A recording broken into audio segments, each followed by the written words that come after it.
Before we dive into today's chilling tale, if you're a fan of suspenseful stories that keep you on the edge of your seat, hit that subscribe button and join us for more unsettling narratives. The last day of fourth grade. Even now, decades later, the memory shimmers at the edges, less a clear picture and more like heat haze rising off asphalt on a summer day. Details blur, faces fade, but the feeling, that icy knot of terror in my stomach, remains sharp and real. It was supposed to be a day of pure, unadulterated joy, the gateway to summer vacation with its endless, golden possibilities. Fourth grade at Elmwood Elementary marked the end of parental pickups. Fifth grade meant freedom, the coveted walk home, a symbol of independence we fourth graders yearned for. My mom, bless her heart, was always there, dependable as the school bell, waiting in our behemoth of a station wagon we affectionately called the Whale. But this last day wasn't just about summer break. It was about Kevin Miller, my partner in crime since kindergarten. We had a legendary playdate planned, a final day of school extravaganza at his place, packed with video games, pizza, and the kind of glorious, unsupervised chaos that only the last day of school could justify. Kevin wasn't in my class that year, a geographical tragedy that separated us into different dismissal hallways. After the final bell shrieked its freedom cry, we shuffled in our single-file lines, fourth graders blinking in the sudden sunlight as we spilled out the exit doors. Miss Davis, my teacher, a kind woman with a smile that crinkled her eyes, stood sentinel at the doorway, watching over her flock. I leaned against the brick wall, scanning the parent-crowded parking lot. Minivans and SUVs jockeyed for position, parents waving and calling out names, a chaotic ballet of end-of-school-year pickup. I was waiting for Kevin's dad, Mr. Miller, a tall, jovial man with a booming laugh that always made me feel welcome. Instead, I heard my name, Tommy? Tommy. I turned, squinting against the glare. A man was waving, a frantic, jerky wave, as he pushed his way through the throng of parents. He wasn't Mr. Miller. This man was shorter, thinner, with a nervous energy that seemed to vibrate around him. He reached me, his smile tight and strained. "Tommy, right?" he asked, his voice higher pitched than I expected, and laced with a strange, jittery cadence, a slight stutter tripping over his words. I'm Dennis's uncle." "Yeah, Dennis's uncle. Gary. The name felt foreign, unfamiliar.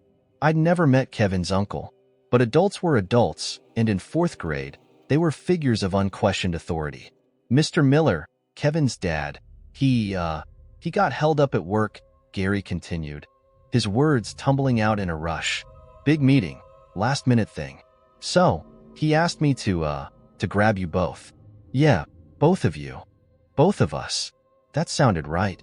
Kevin and me, playdate at Kevin's. My brain, still buzzing with the chaotic energy of the last day, latched onto the familiar parts of the story. "Oh," I said, the single syllable expressing a mixture of vague recognition and a child's inherent politeness. "Miss Davis is right there," Gary said, nodding towards my teacher. "Go tell her you're with me. Dennis is already waiting." "Already waiting?" That part didn't quite fit. Wouldn't we pick up Kevin together?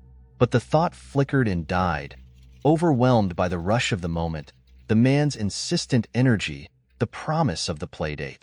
I walked over to Miss Davis, the asphalt hot beneath my sneakers. "Miss Davis?" I said, my voice small against the end-of-day din. "Kevin's uncle is here to pick me up." She smiled down at me, her eyes kind. "Oh, that's nice, Tommy. Where is he, sweetie?"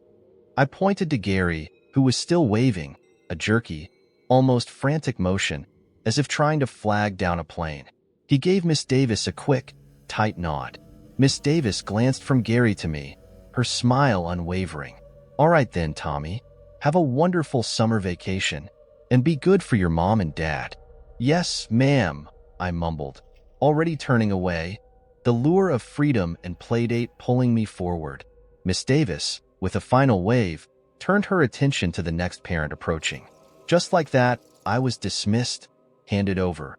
A transaction completed in the chaotic rush of the last school bell. Gary grabbed my hand, his grip surprisingly tight, almost clammy. He pulled me through the crowd, his pace bordering on a jog. "Gotta beat the traffic, you know," he said, his voice still too high, too fast. "Summer traffic, crazy, right? Dennis is gonna be so stoked you're coming over. We got snacks." "Yeah, tons of snacks." He was a whirlwind of jerky movements and rapid-fire chatter. I struggled to keep up, my backpack bouncing against my spine, my breath catching in my chest. He talked nonstop, a torrent of words that barely registered. Something about his car, sweet ride, something about Kevin being so excited, something about, well, I couldn't really follow it. It was like trying to catch water in my hands. We reached his car, parked haphazardly at the curb, a dark red hatchback, older, maybe a little beat up.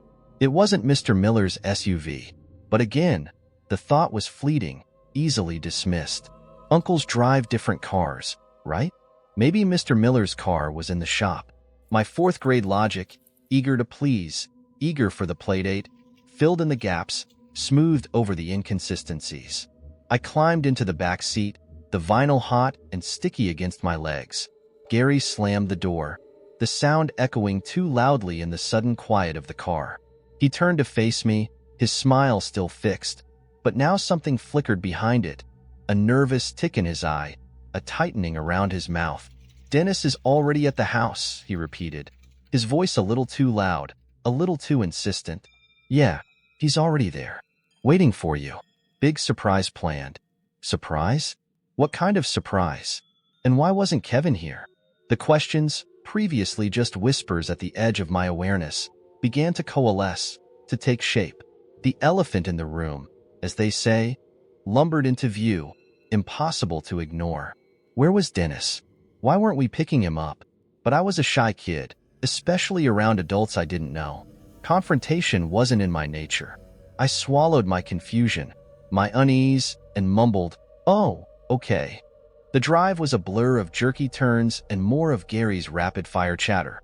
He peppered me with questions, too many, too fast. "Sports? You play sports? Baseball? Soccer? What's your favorite? You like school? What are you learning? Science? Math? Tough stuff, huh?" He didn't wait for answers, just barreled on, story after disjointed story about his own elementary school days, none of it making much sense. I stared out the window, the familiar streets of our town blurring past. But then, the houses started to change, the yards got bigger, the trees thicker. We were leaving our neighborhood. We were going somewhere else.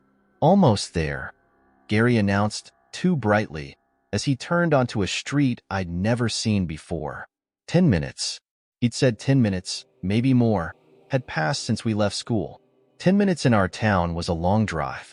My house, Kevin's house, the school, everything was clustered close, a 5-minute walk, tops, between them.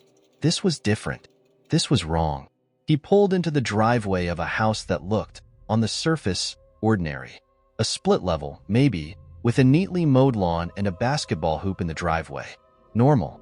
Too normal. He parked in front, the engine sputtering to a stop. "Here we are," he said, turning to me, his smile wide, too wide. "Kevin's waiting. Come on." He practically dragged me out of the car, his hand still clamped tight around mine. He led me up the walkway, past neatly trimmed bushes, to the front door. He fumbled with keys, unlocked the door, and pushed it open. "In we go," he chirped, ushering me inside. And then he shut the door and locked it. The darkness hit me like a physical blow. Blinding, absolute. I blinked, my eyes struggling to adjust. It was like stepping from bright sunlight into the dead of night. The air inside was heavy, still, and strangely cold. Then, slowly, my eyes began to make sense of the gloom. Heavy curtains, thick and dark, were drawn tight across every window, blocking out every sliver of daylight. The only light source was a small, dim lamp in the corner of the living room, casting a weak, yellowish glow that barely penetrated the oppressive darkness. It felt like nighttime in there, a suffocating, premature night. Gary turned to me, his smile still plastered on his face, but now it seemed manic, strained. He rubbed his hands together, his jittery energy amplified in the suffocating darkness.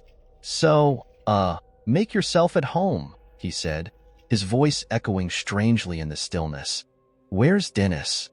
The question finally burst out of me, small, scared, but insistent.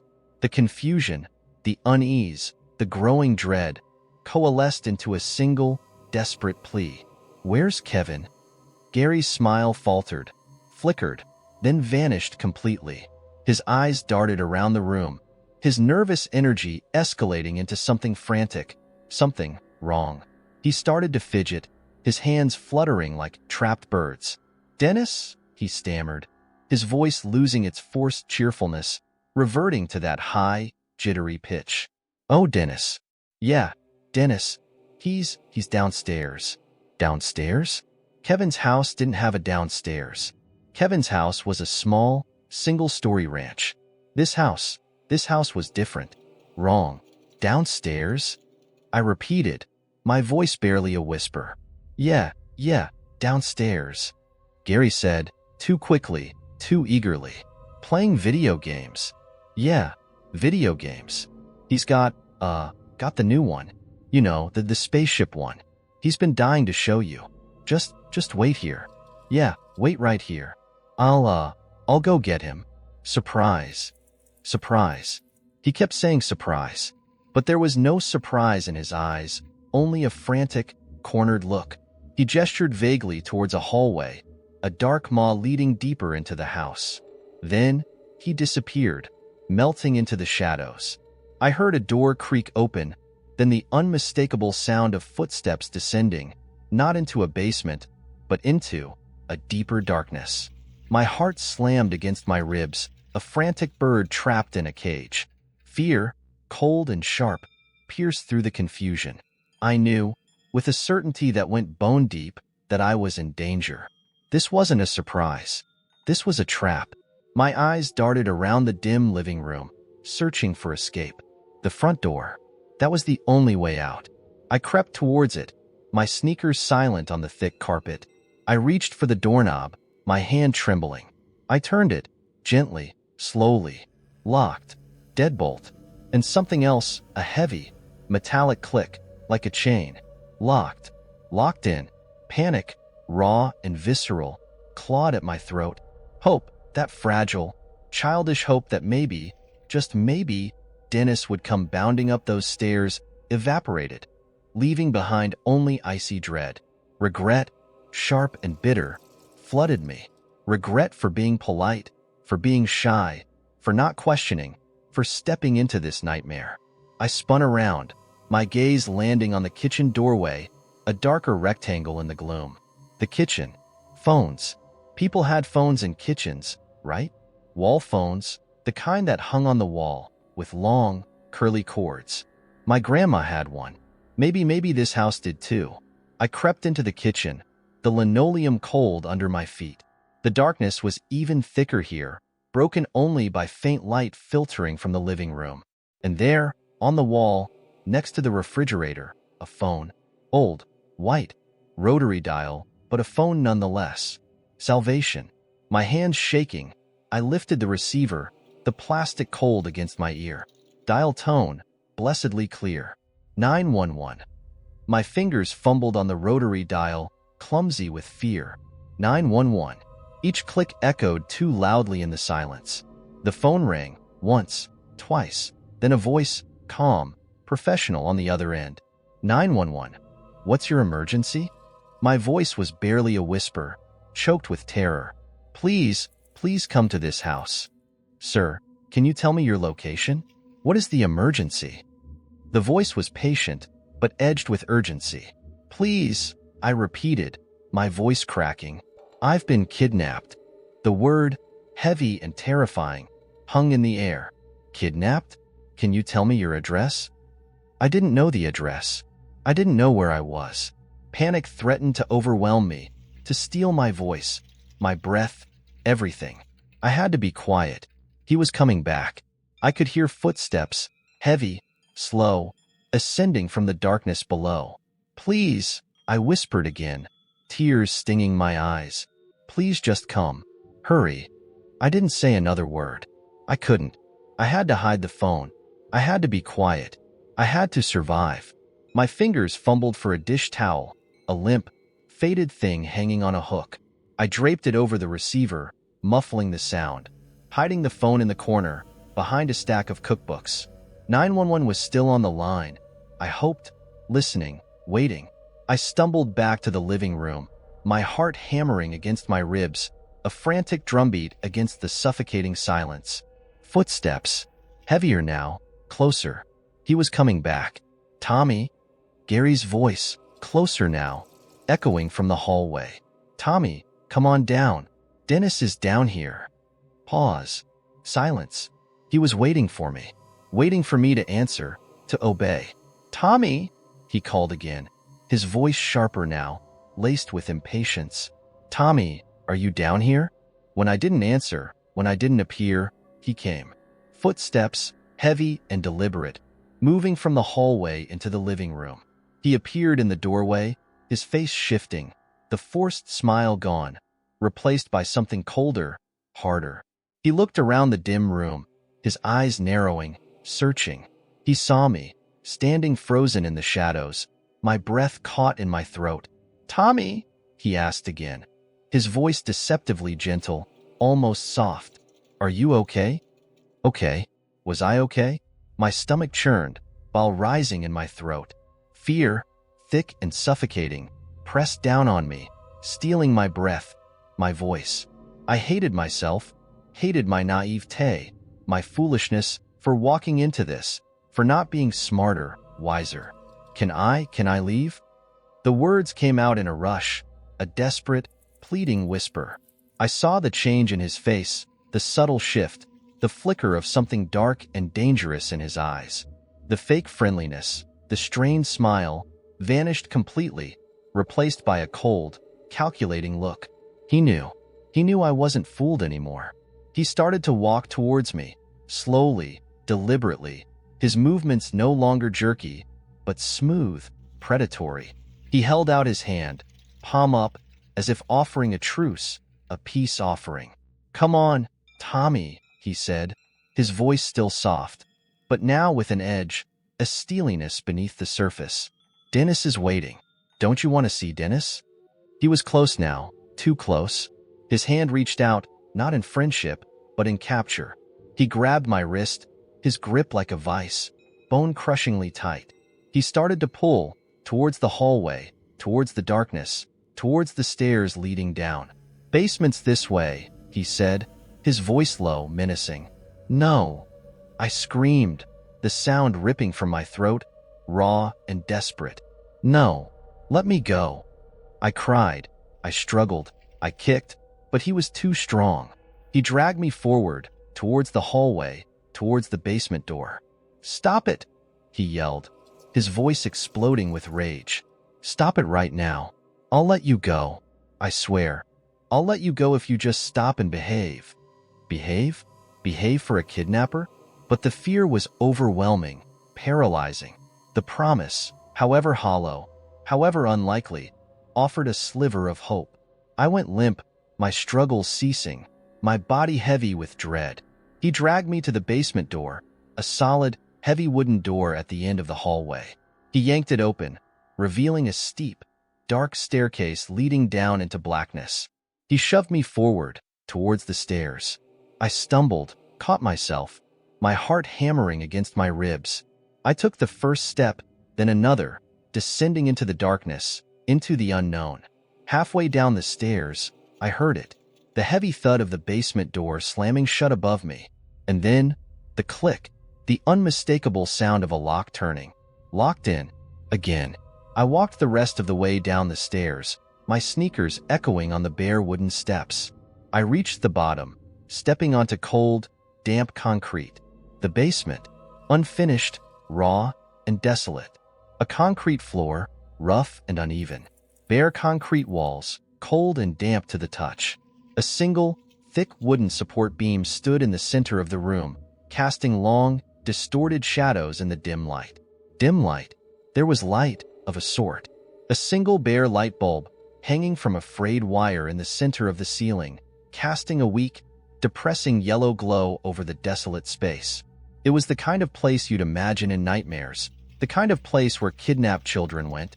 Cold, empty, hopeless. Heavy footsteps echoed from upstairs, from the house above. You could hear everything in this house, every creak, every footstep, every breath. I didn't know what he was doing up there, pacing, planning, waiting, but I heard him, moving around, heavy footsteps overhead, a constant, menacing presence. Then, silence. A long, heavy silence that stretched out, taut with dread. Then, the basement door creaked open again. Light spilled down the stairs, momentarily blinding me. Gary's face appeared at the top of the stairs, peering down into the gloom. "Tommy," he called, his voice echoing in the empty basement. "You hungry? I can make you a sandwich. Peanut butter? Jelly? Hungry?" I was terrified, sick to my stomach with fear. Food was the furthest thing from my mind. And the phone. He was in the kitchen. Had he seen the phone? Had he heard 911? "No," I croaked, my voice barely audible. "No, thank you." "Okay," he said, his voice flat, emotionless. He didn't push it. He didn't come down. He just stood there for a moment, staring down at me in the dim light, a silent, unsettling gaze. Then, he shut the door and locked it again. Silence descended once more, heavy, oppressive. I sat down on the cold concrete floor, my back against the damp wall, my knees drawn up to my chest, my heart hammered in my throat, a frantic, trapped bird. Waiting for what? For him to come back? For something. And then I heard it. Faint at first, a distant sound, but growing louder, clearer, with each passing second. The doorbell, ringing, insistent, from upstairs. Ding dong, ding dong, ding dong. 3 times. Then silence. Then, louder now, more insistent, banging. Heavy, rhythmic banging. Pounding on the front door. Police. It had to be police. 911. They'd heard me. They'd come. Hope, fragile but fierce, flared in my chest. I held my breath, listening, waiting for the sound of the front door crashing open, for the rush of police, for salvation. But the doorbell kept ringing. Ding dong, ding dong, ding dong. And the banging continued, louder now, more frantic. Bang, bang, bang. But the front door remained stubbornly closed. He wasn't opening it. He wasn't going to let them in. The ringing and banging went on, a relentless assault on the silence. Time stretched, distorted, each second an eternity. Then, a sound, sharp, explosive, shattering the air. A loud bang, louder than the others, a sound of splintering wood, of forced entry. The front door. They were in. And then chaos. Heavy footsteps pounding overhead, multiple footsteps, running, shouting. Screaming voices, harsh and urgent, echoing through the house. Police voices. They were here. They were really here. Help. I screamed, my voice raw, desperate, tearing from my throat. Help me. I'm down here. Help. I scrambled to my feet, running to the basement door, pounding on it with my fists, screaming, "Help! Help! I'm down here." The door rattled, the lock clicking open. Light flooded down the stairs, blinding me. And then, a figure in blue, a police officer, standing at the top of the stairs, his face grim, relieved. He reached down, grabbed my hand, his grip strong, sure. He pulled me up, out of the darkness, out of the basement, into the light. Sunlight, blessedly bright, assaulted my eyes. Fresh air filled my lungs, sweet and clean after the stale, damp air of the basement. I stumbled out of the house, into a whirlwind of flashing lights, police cars, uniformed officers. At least 3 cop cars, maybe more, blocking the street. Chaos, but a good chaos, a chaos of rescue, of safety. 2 police officers, their faces kind but serious, led me to the side of a police car, away from the commotion. They asked questions, gentle questions, their voices calm and reassuring. I told them everything, my voice still shaking, the words tumbling out in a rush, a torrent of fear and relief. I told them about Gary, about the school, about the car, about the house, about the basement, about the phone call, about everything. While I talked, they brought him out. Gary. He was different now, smaller somehow, deflated. His face was pale, his eyes wide and vacant, his jittery energy extinguished. He was handcuffed, his hands behind his back, led by 2 officers to a waiting police car. He didn't look at me. He didn't say anything. That was the last time I ever saw him. Then, my parents arrived. My mom, her face white with terror, her eyes red and swollen, burst from the car and ran to me, engulfing me in a hug so tight I could barely breathe. She was sobbing, great, wrenching sobs of relief. My dad, his face grim, his jaw tight, put his arm around us both, his presence a solid, reassuring weight. Later, I learned the details. The school was in an uproar, Miss Davis frantic with guilt and fear. Kevin's dad, Mr. Miller, had realized something was terribly wrong when Gary didn't show up to pick up Kevin. He'd called the school, called my mom, panic escalating with each unanswered question. Gary, it turned out, was a work associate of Mr. Miller's, a man barely known, a shadow lurking at the edge of their lives. Somehow, he'd learned about the last day of school pickup, about the playdate, about me, and he'd seized his chance, a predator lurking in the guise of an uncle, a sick monster. I never asked for more details, not really. The why, the how, the what-ifs were too terrifying to contemplate. My mom took me to counseling for months, trying to unravel the tangled knots of fear and trauma. My parents, their anger and fear raw and visceral, had words, harsh words, for Miss Davis, for the school, for the casual dismissal, the lack of verification.